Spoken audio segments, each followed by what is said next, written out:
is the best I've ever used. Introducing the Mouse X. Les flammes se reflètent dans l'or des coupoles.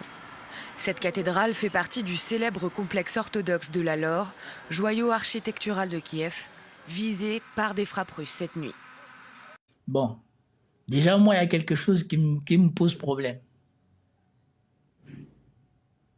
On sait que quand la Russie tire sur Kiev, ils font des tentatives d'interception des missiles russes. C'est qu'ils changent les trajectoires des missiles russes. Premièrement, déjà, on sait ça. Et donc, quand il y a ce changement de trajectoire, les Ukrainiens ils savent que c'est de leur faute, mais ils disent que c'est de la Russie. Et des fois, ils ratent les interceptions et ça retombe dans Kiev, puisque les systèmes de défense anti-aériens ne sont pas positionnés pour intercepter à l'extérieur, ils les cachent à l'intérieur de la ville pour que la Russie ne puisse pas les bombarder ou les détruire. Donc ça fait que les interceptions ratées retombent dans la ville. Quand vous voyez cette cathédrale debout, par rapport à toutes les images où ils ont montré quand il y avait une frappe russe, sincèrement, vous pouvez en déduire que la cathédrale qui tient debout comme ça, où on ne voit pas l'impact du missile, vous pouvez déduire que, franchement, les Russes, ils ont visé une cathédrale. Franchement, ce scénario vous semble plausible. Que délibérément, la Russie ait visé une cathédrale. Ça fait 4 ans que cette cathédrale est debout. Pourquoi aujourd'hui, soudainement, ça serait pertinent pour la Russie de viser cette cathédrale? Je suis en train de découvrir les images comme vous. J'ai entendu beaucoup parler de cette histoire, mais juste en regardant les images, parce qu'à force de commenter ce genre de choses, tu commences à comprendre comment ça se passe. Juste en regardant les images comme ça, a priori, quelque chose de bombardé, c'est comme ça. Même quand ils avaient accusé la Russie d'avoir bombardé, soi-disant, le ministère de machin, vous vous souvenez, il n'y avait que l'étage en haut qui était touché. Même là, ce n'était pas un bombardement russe. Et on avait bien vu la différence. Et donc ici maintenant, on voit c'est où l'impact du missile. Des dizaines de camions de pompiers tentent de stopper la destruction du toit.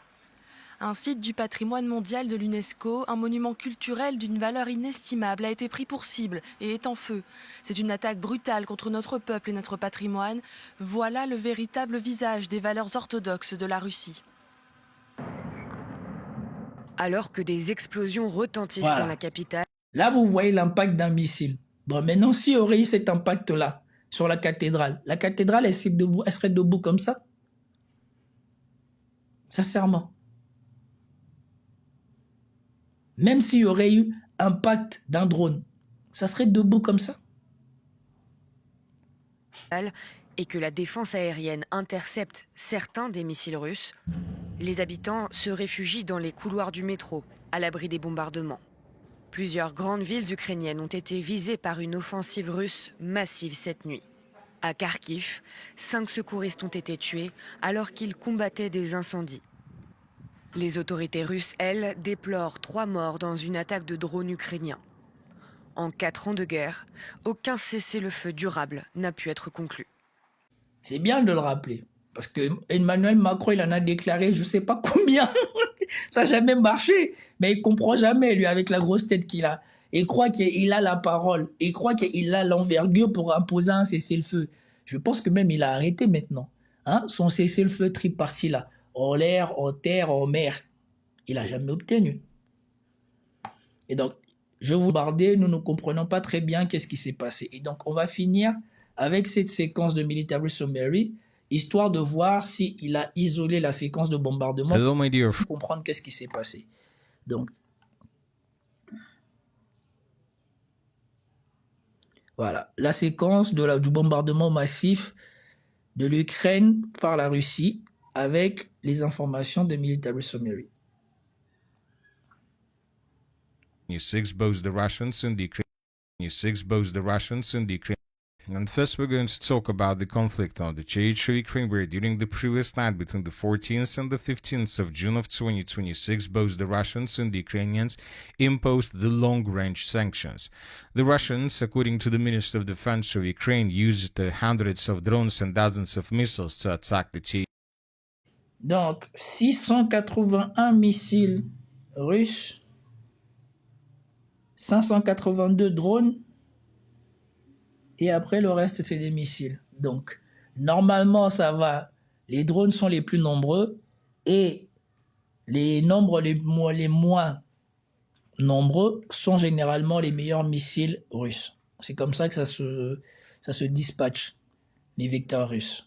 Ukraine and the Minister of Defense of Ukraine reported that during the night, the Russians used 681 air vehicles to attack the territory of Ukraine.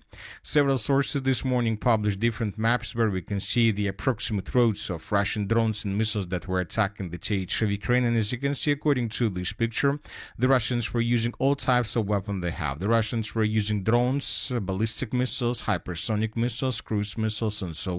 Donc, mais pour ce tour-ci, on a eu droit aux missiles de croisière hypersoniques et balistiques. Donc, Iskander, Zircon, Kinjal. Ces derniers temps, ils utilisent beaucoup le Zircon, mais pas trop le Kinjal comme avant. Et l'autre là, le missile de croisière, c'est souvent le MK, je sais pas quoi là, mais bon. KH ou quelque chose comme ça. As you can see, the biggest number of arrows of lines are moving in the direction of the capital, Ukraine, the city of Kiev. Probably 90% of missiles and drones that the Russians used during the previous nights were deployed in the city of Kiev. Another important thing is that the Russians were using Iskander missiles not just to attack the city of Kiev. Explosions with Iskander missiles were recorded through the cities of Dnipro and Kharkiv. Another important thing that the Russians were using. Donc, selon la légende, ça, c'est les missiles Iskander. Puisqu'on dit qu'il y en a qui a été un ici qui a touché Dnipro, 4 qui ont touché Kharkiv et tout le reste ont touché Kiev. Ah, sincèrement, quand vous voyez le nombre de missiles balistiques qui ont été tirés, si les Russes voulaient détruire la cathédrale, n'est-ce pas un de ces missiles qui aurait dû tomber sur la cathédrale? C'est là que vous vous rendez compte à quel point les informations diffusées en Occident sont mensongères. Parce qu'ils vous disent un incendie, mais l'incendie, ça peut être un débris, ça peut être quelque chose, ça peut ne pas être eux. Parce qu'avec tout ce qu'ils ont tiré, si l'objectif c'était d'abattre la cathédrale, pourquoi n'aurait-il pas directement utilisé un missile balistique ou un missile hypersonique? Cruise missiles of Ha-101 type. As you can see, according to this map, the Russians were trying to outflank and to outmaneuver the air defense forces of the armed forces of Ukraine of the city of Kiev from the south, and the Russians were trying to attack the city from the south. But the Minister of Defense of Ukraine stated that almost every single Ha-101 type missile was brought down by the armed forces of Ukraine. Another important thing is that the Russians once again used the Zircon hypersonic missiles. The Russians were attacking the city of. Donc, les missiles de croisière ou je ne sais pas quel missile là, on aurait dit qu'il peut être guidé, ont tous été interceptés. Bon, en même temps, les missiles de croisière sont les moins rapides des missiles russes. Mais bon, je ne sais pas pourquoi on arrive à intercepter les missiles de croisière russes, mais j'ai pas encore vu une interception facile des Tomahawk. Alors que les Tomahawk, on les a vus voler en Iran, j'ai pas vu des interceptions de Tomahawk. Mais souvent, je vois les Ukrainiens qui arrivent à intercepter les missiles de croisière russes. Je ne sais pas si si les Tomahawk vont plus vite ou si les missiles russes vont moins vite. Mais bon, en tout cas, la chance pour eux, au moins ils ont les Iskander et ils ont des missiles véloces, comme disent les généraux français. Of Kiev from the south using this type of weapon, and from the east from the territory of the Kursk region. And of course, during the night and this morning and probably during the upcoming day, we will receive more and more updates, and we have already received and we will receive more and more updates on this matter. As of the morning of the 15th of June of 2026, we have already received lots of videos on this matter. Bon, là, on va voir les vidéos de différents points bombardés et comme ça, après, on aura fini.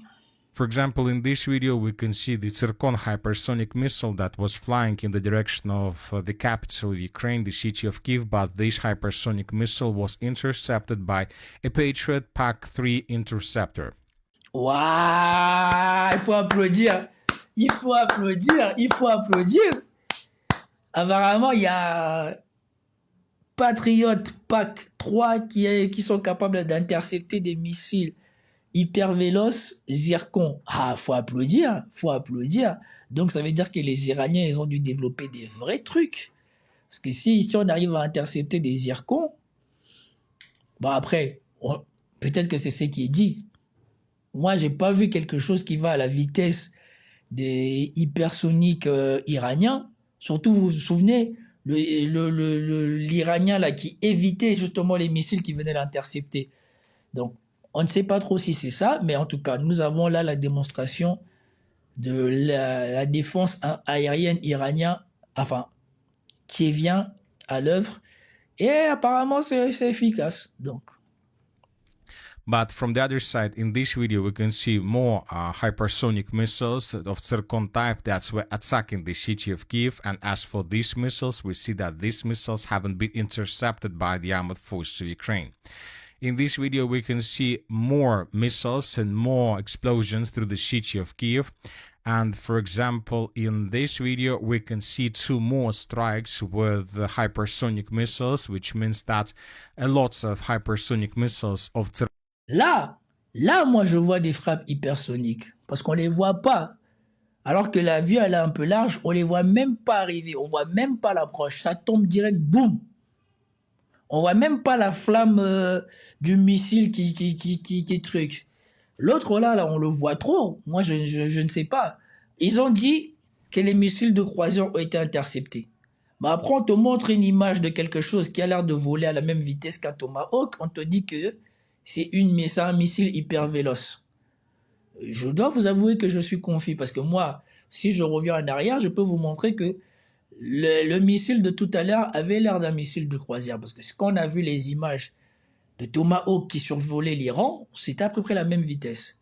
Et là, quand on vous montre les missiles là, ça a vraiment l'air hyper véloce parce que tu le vois même pas passer. Ce qui devrait être normalement la vitesse de missiles hypersoniques. Tu n'es pas censé le voir voler. En tout cas, quand ça accélère, tu es censé voir ça. Comme on avait vu quand il y avait les bombardements iraniens au niveau de Himona. Vous vous souvenez? L'intercepteur israélien qui avait été tiré, qui est en train de ralentir, soi-disant pour adapter sa trajectoire au truc. Et au dernier moment, on avait eu l'hyper véloce du missile iranien qui avait accéléré vers le sol. Et là, on avait eu du mal à voir. Tout le monde avait dit « Oh !» Là, quand je vois les interceptions, j'ai pas trop l'impression que les missiles qui sont interceptés soient des missiles hypersoniques. Ou alors, c'est des missiles hypersoniques très longs. Zircon type haven't been intercepted by the Ukrainians since the beginning of this night, despite the fact that the Minister of Defense of Ukraine reported that 5 missiles of this type were destroyed by the armed forces of Ukraine. In this video, we can see the morning of the city of Kiev. As you can see, black smoke over the settlement. The settlement is in complete silence after the overnight attack because everybody understood that the upcoming day would be very, very difficult because lots of damages, lots of destructions were dealt by Russians during this overnight attack. And here we have another video where we can see more details about the overnight fight, about the long-range sanctions that were imposed by the Russians. Lots of explosions, lots of damage the Russians managed to deal. The missiles and drones were explosions of missiles and drones were heard in different parts of the city of Kiev. This morning, C'était le feu d'artifice à Kiev, hein? the Minister of Defense of the Russian Federation provided additional updates and details about the overnight attack. The Russians stated that they were attacking mainly objects of military infrastructure and logistics of the armed forces of Ukraine, and as a result of attack, lots of buildings, lots of facilities of logistics and military enterprises of the armed forces of Ukraine were badly damaged or even probably destroyed. Probably the most important video and the most important update is coming from the southwest. Bon, les Russes ont dit que eux, ils ont essentiellement attaqué des structures militaires, des entreprises, des usines et tout ce qui était que des trucs militaires. Ils n'ont pas attaqué des cibles civiles. Ce qui semble corroborer au fait, ben bon, dans les médias, on ne vous montre pas tout ce qui a été bombardé, on vous montre l'incendie. Ce qui vous montre justement la partialité de l'information. Some parts of the city of Kiev. We're talking about this post office. According to information we have, the Russians managed to destroy this post office completely. Most likely the Russians were attacking this post office from the south using either Tsirkon hypersonic missiles or the Ha-101 missiles. According to this map, these are exactly the roads of missiles that were attacking the southwestern parts of the capital of Ukraine. Another important area is territory a bit further to the north in the area of the Zhuliany International Airfield. According to information we have, several explosions were recorded through this area. As of the morning of the 15th of June of 2026, it's very difficult to understand whether the Russians were trying to attack this post office, but... Donc, il y a un office de poste soupçonné par les Russes qui a été liquidé. Donc, il y a les deux cibles-là qui ont été majoritairement visées par les Russes. Sans doute qu'ils pensent que les Ukrainiens devaient mettre quelque chose d'important dedans. And the Ukrainians managed to intercept missiles over the territory, or the Russians were attacking this building because this building is located very close to the international airfield where the Ukrainians keep their air defense forces. Probably the Russians were trying to hit and to destroy warehouses with missiles or something like this. Ah, les Russes, ils sont quand même gentils. Hein. Il y a l'aéroport qui sont là. Ils n'ont jamais fait tomber l'aéroport. C'est qui montre qu'ils prennent des gants quand même. Parce que quand on voit ce que fait l'autre Netanyahou, les Russes, ils sont bons avec Kiev. Franchement, ils sont bons. En tout cas, voilà. Nous sommes arrivés à la fin de ce live. Je ne voudrais pas que vous mettre plus longtemps cette vidéo en anglais. Je sais que pour certains, ça peut être compliqué. Donc, je voulais juste qu'on prenne l'information à la source, de comprendre un peu qu'est-ce que les Russes ils avaient bombardé à Kiev. Parce que malheureusement, on nous dit bombardement massif de la Russie sur l'Ukraine, et puis on nous montre une église qui est debout, mais qui est juste incendiée. Sans nous montrer tous les choses que vous avez vues là. Vous avez vu les différentes interceptions, vous avez vu les différents bombardements, vous avez vu que la ville a été frappée à différents endroits, comme on peut voir ici, à différents moments.